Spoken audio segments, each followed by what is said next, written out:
Sulla cima più alta dei Colli Euganei, il Monte Venda, si possono trovare i ruderi del monastero degli Olivetani.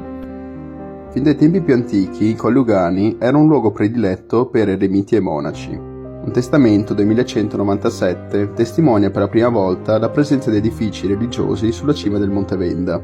Nel 1209 Stefano, ex priore di Santa Giustina e frate Alberico, fanno edificare 2 piccole chiesette dedicate a San Michele Arcangelo e San Giovanni Battista, e dal 1229 il piccolo eremo diventa un vero e proprio monastero sotto la regola di San Benedetto. Le donazioni dei nobili Maltraversi di Castelnuovo e in seguito della famiglia Carraresi crebbero la sua importanza e al posto delle 2 chiesette se ne edificò una più importante dedicata a San Giovanni Battista. Nel 1380 fu affidato alla congregazione degli Olivetani, ma nel 1771 la Repubblica di Venezia soppresse il monastero e trasferì i monaci, e il complesso, adibito a rifugio per pastori, cadde in rovina.